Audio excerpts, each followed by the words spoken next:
this week's episode of the College Lifter Show, College Lifter Podcast. We're leaning more towards show. Anyways, I'm your host, Will Everell. I am back, and really this week's just going to be a free-for-all. I'm just going to go whatever's on my mind at the moment, because I am completely unscripted, and I was spending hours trying to figure out what to talk about. But this week, I think we're going to go into one thing that I have always struggled with and always really wanted to do. Well, always been doing. But has been really hard for me, which is gaining weight. That's what I kind of want to talk about today.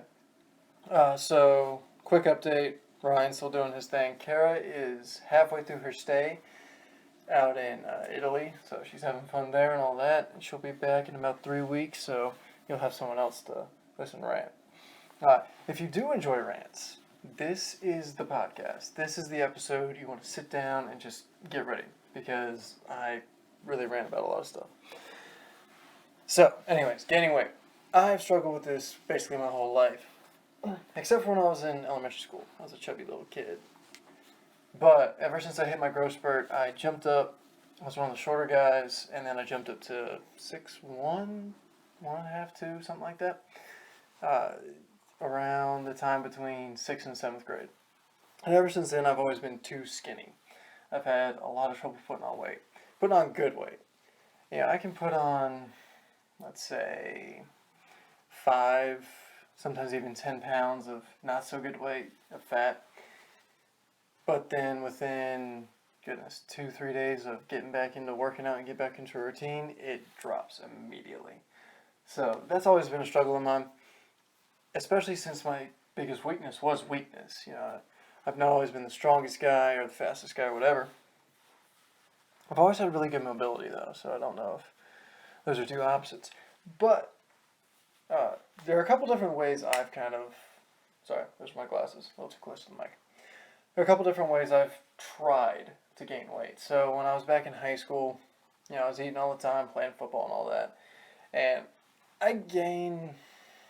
my first summer working out with the football team and all that, I probably gained 30 pounds.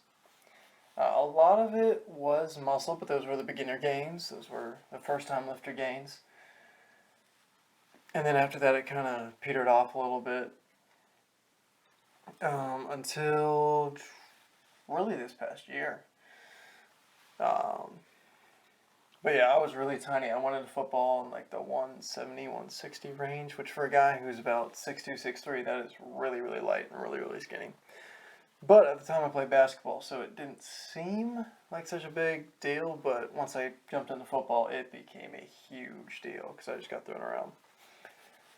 And that really started this whole kind of, journey, you could say, if you want to put it in those terms, to what I'm still trying to go towards, which is to get bigger and stronger. I've tried basically most of the tricks in the book. I haven't done all of them consistently. I'm starting that this summer. I'm getting better. But, I'm 21. I still got time. Maybe. But the first thing I tried was just eating a whole bunch of pasta and rice and stuff like that. Heavy carb diet. Which, it worked. That was what I did during these beginner gains. But it kind of petered out, it kind of stalled out, and I was gaining a whole lot more fat than I wanted to. I jumped from playing basketball to being an offensive lineman, and so I did get stronger, but at the same time I was having a lot of joint pain even at that young age, and I was starting to get a little bit chubbier, starting to muffin top in my football uniform and even in my school pants, so that was not a good situation. And it was even worse after I got hurt. And I sat out for a little while, and you're just kind of used to eating like that, and your body's used to having to burn that stuff off. And all of a sudden, I got really heavy. I got up to, 218 something. I jumped up from 190, 187 to 215, or 218. And it was straight up fat, and it was horrible. And I was pudgy for a while.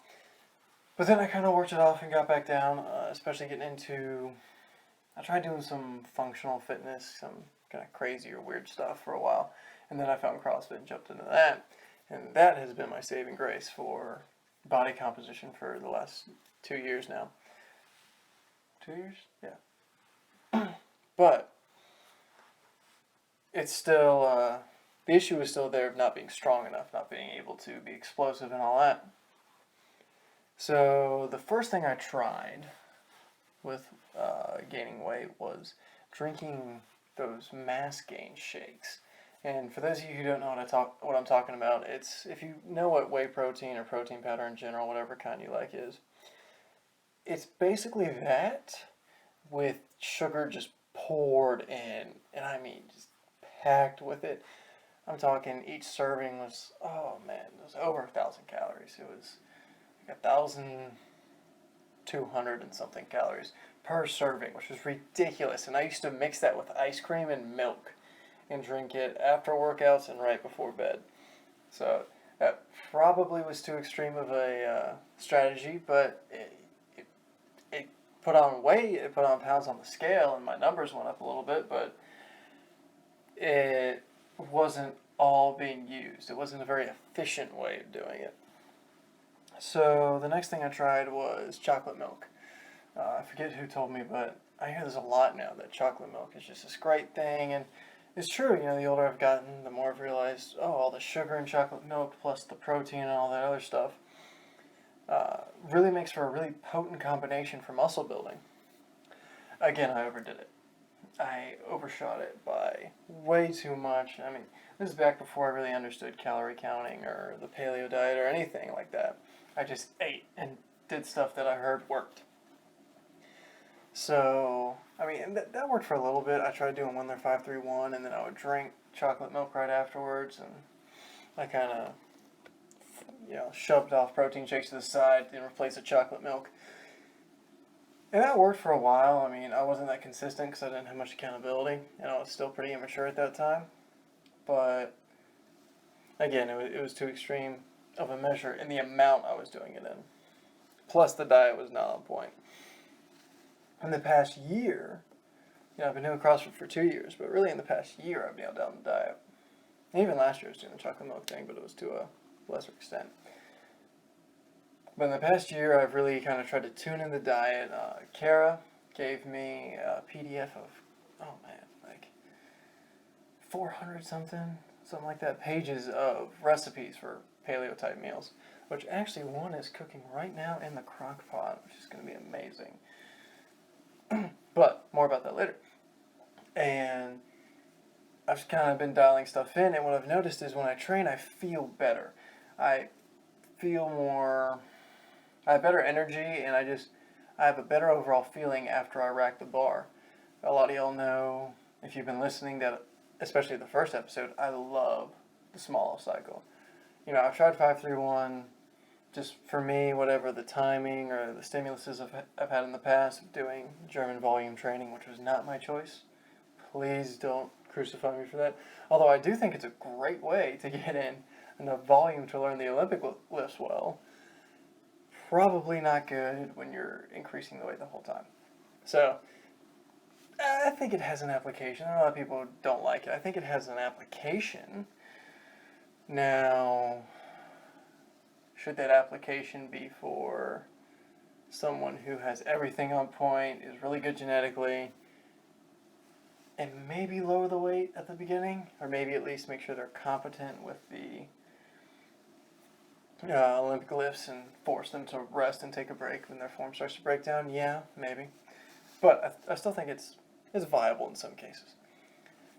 But for whatever reason, when there wasn't working very well for me, Smolov, all 3 times that I've done it, has really given me some great results. It's been brutal, and it's got more of the high rep stuff than a lot of stuff you'll see, like West Side Barbell and all that, and conjugate system, which is great stuff, but it's not perfect for where I am now. For me, at my age and my training level, I need that extra volume. I need to get beat up a little bit, I think, at least. Travis Mash had guys doing 8 rep maxes, 12 rep maxes, and then dropping down and doing more volume. And I've thought about doing that. I really like Travis Mash's programming. I did a front squat program with Ryan that he put out, which was great for me because my position in the squat, I kind of let my trunk get a little too loose and I'm not strong enough to support it, and that did an amazing thing for me. But my main experience has been with small lift. And eating right, eating paleo-ish. I'll have white potatoes and I'll have Vice Friday, I'll cheat. Shout out to Chris Moore, Barbell Shrug, Barbell Buddha. I think the new podcast is Get Changed. But that's been a great thing for me. And I feel better. I feel good under the bar. I feel good getting out from under the bar. I feel like I recover faster. Now, an issue I was running into while doing this, though, was halfway through a workout, I'd get hungry. So I did small of once and small of junior twice. When I would do small of junior, which you kind of just jump right into stuff, you don't have that intro phase, I found that, so if we were doing, what were the days? You would do, like, 4 sets of 6 or something like that. I remember the last day was 10 sets of 3. And the first day was 5 or 6 sets of 8. But about halfway through that, I get hungry. Like, I would be starving, my stomach would be growling, guys would be walking around with protein shakes. I would already finish mine. I'm just dying to get some food in. And so that really showed me that I need to, depending on what you're doing, especially if you're doing a lot of extra heavy strength stuff, trying to gain that weight, you really need to pack on the food. You really need to get to that point. And I've been there before, because I kind of forced myself to get there after the insatiable hunger during small off, is where every time you sit down, and you eat constantly, but every time you sit down to eat, you just look at it and you feel a little sick. You feel like you're going to just have to run to the restroom and throw up. Just looking at food. You hate food, you don't want to think about food, you feel sluggish all the time. That works. Now, it's miserable, but it works.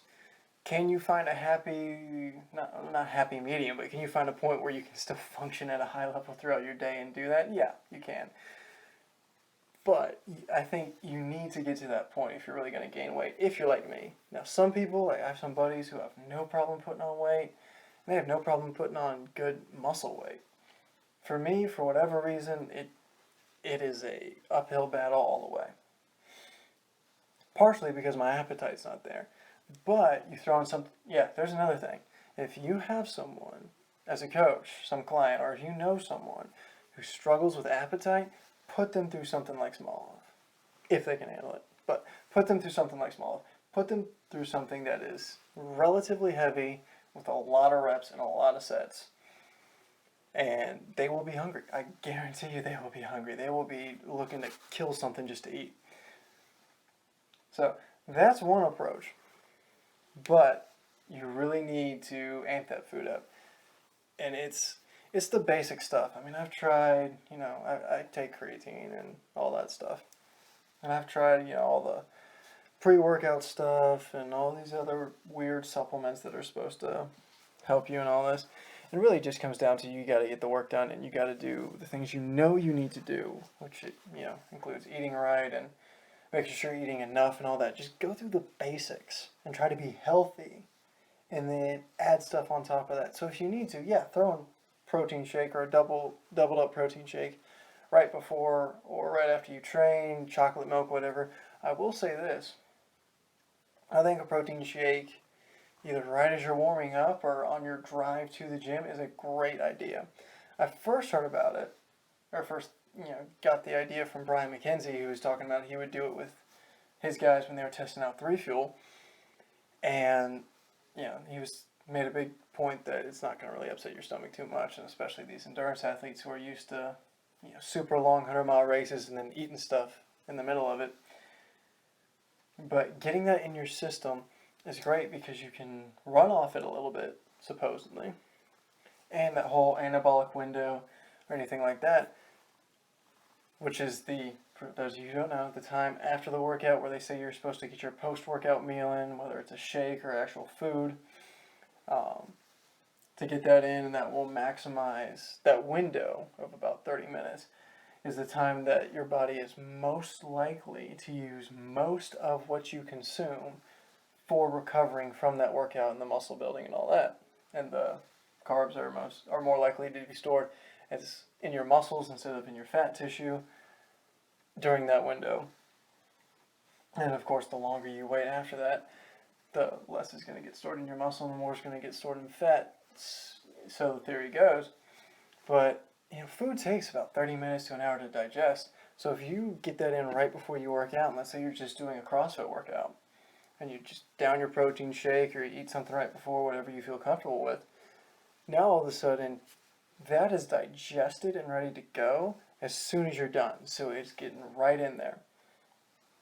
It's going to work at the optimal time, exactly at the optimal time, most likely. Because most CrossFit workouts, most guys only do, they go in, they work out for, do an 18-minute workout, do a 5-minute workout. You spend an hour in the gym doing, maybe some strength work or some gymnastics work, some endurance work, then you do your Metcon, you got to warm up, you got to cool down. So by the time all that's done, you don't even have to think about it anymore. It's already in there, it's already working. So that's a big thing that I have jumped into, and I love it. And it helps if you spend a little bit more money, buy the better tasting protein shakes, or the protein shakes that'll sit better with your stomach, something like 3 Fuel or any of these other companies that have a reputation for really good ingredients, really good taste in their protein. Because it's just going to be easier to get down. I prefer that. I'm not one to eat.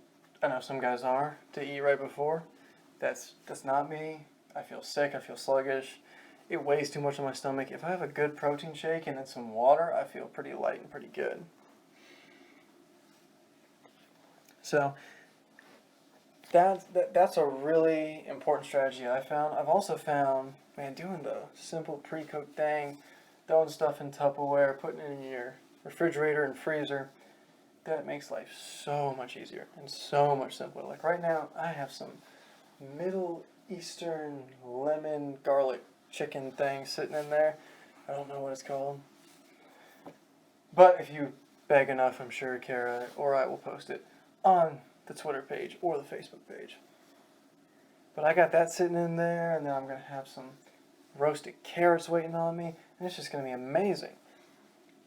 But that's all I'm going to eat for my lunches. And breakfast, of course, is going to be eggs and bacon like usual for me. And then I've started doing the juice thing. I've taken grain supplements and all that before. Which, that's fine. That's good. It's better than nothing. But, and I have no science or data to back this up, but there's probably something about actually having the juice from the vegetable or maybe the fruit or whatever you're putting in there that is really going to help you out and be,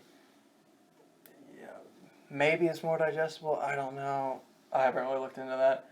Just seems like a good idea to me. I could be totally wrong. But it's something to try, something different. And I know it's a hippie thing to say, I feel better with, after I have a green shake and after I drink my kale milkshake. But I really do feel better. So, there's anecdotal proof for me.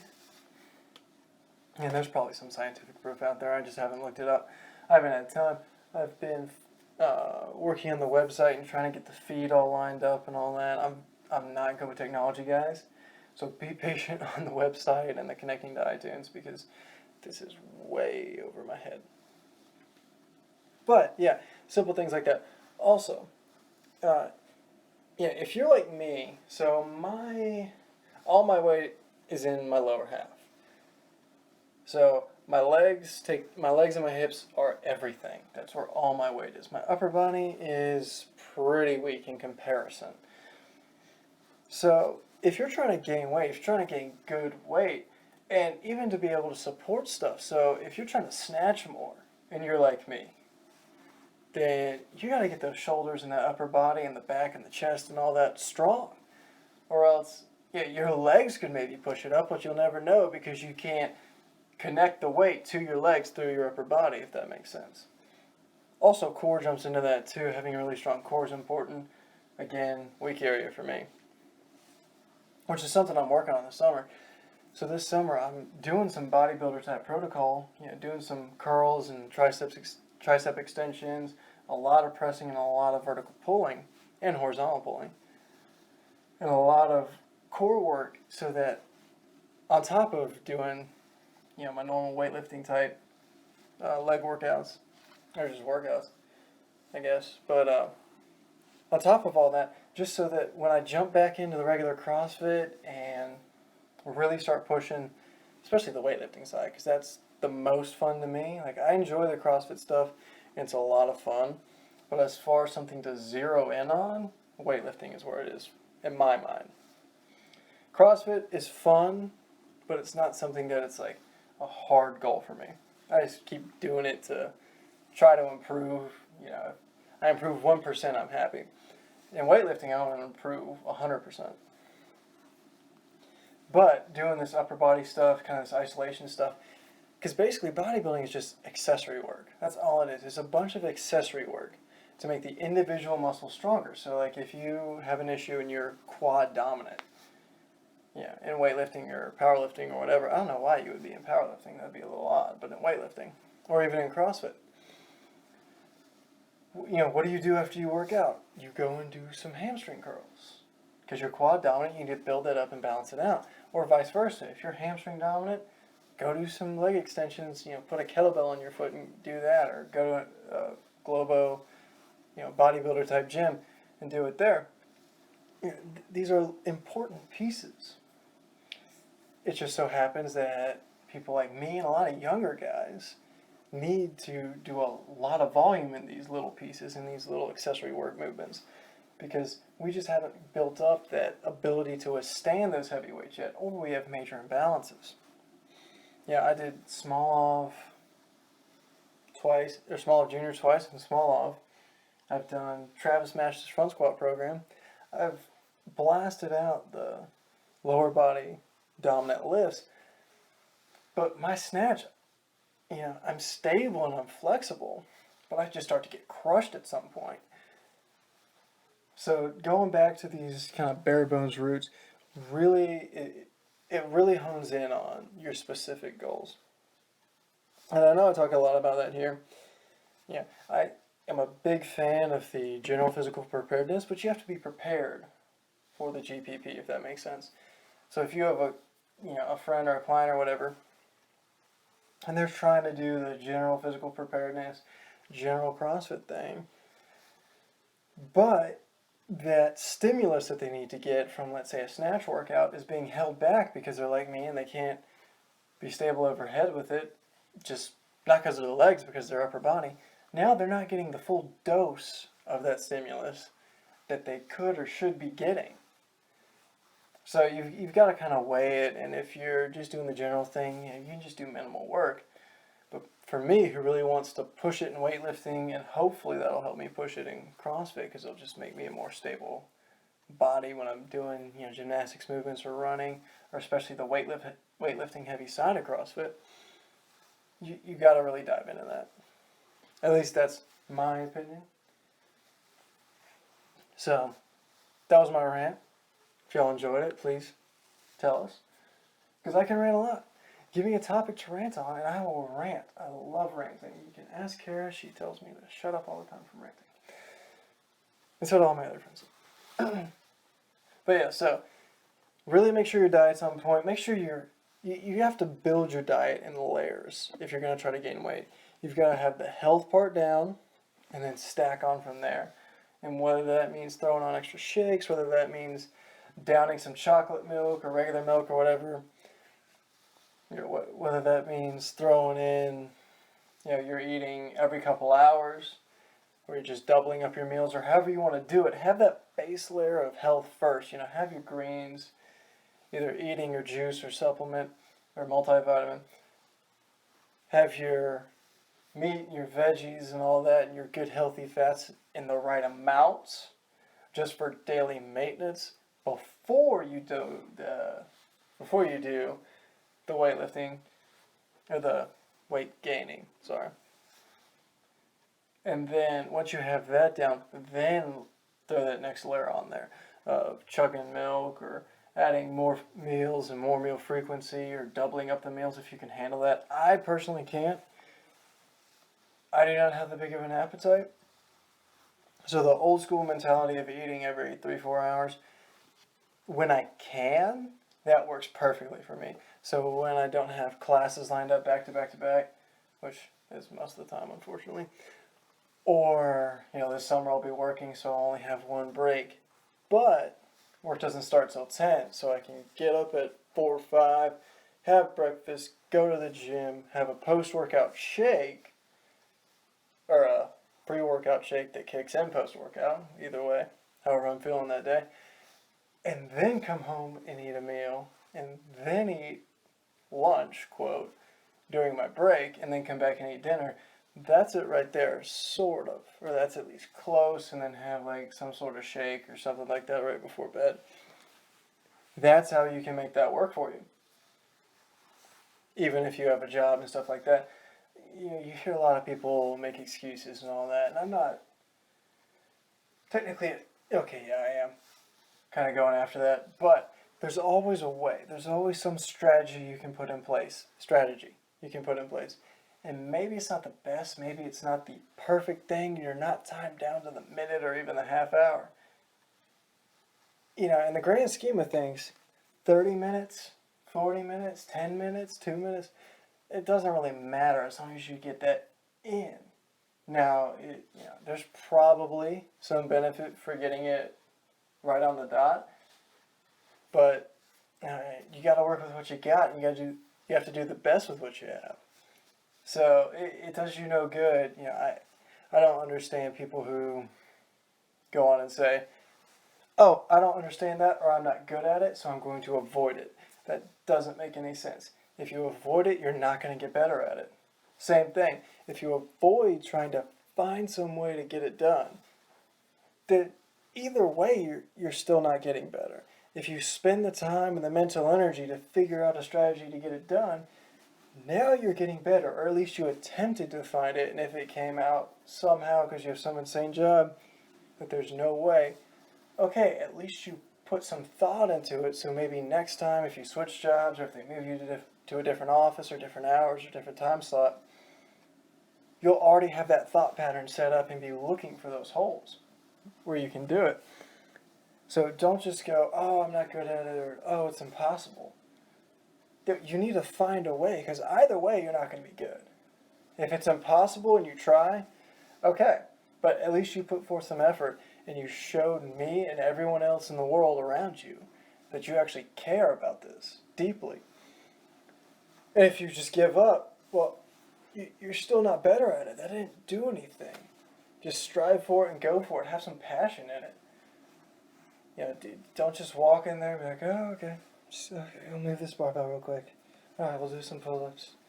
Alright, I'll drink my shake because everyone tells me to." Have some passion in it and have some desire and some fire to get in there and get it done right into the best and most efficient way possible.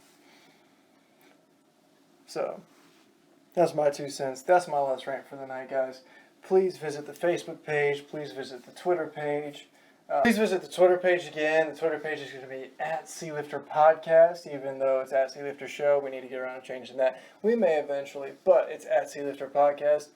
The Facebook page is the CLifter Show, and the website is up. Still dealing with the iTunes and still trying to make sure all y'all can see the website. We will post links up to it on the Facebook and the Twitter page. But until next time, guys, be strong, be fast, and be safe. All right, thanks.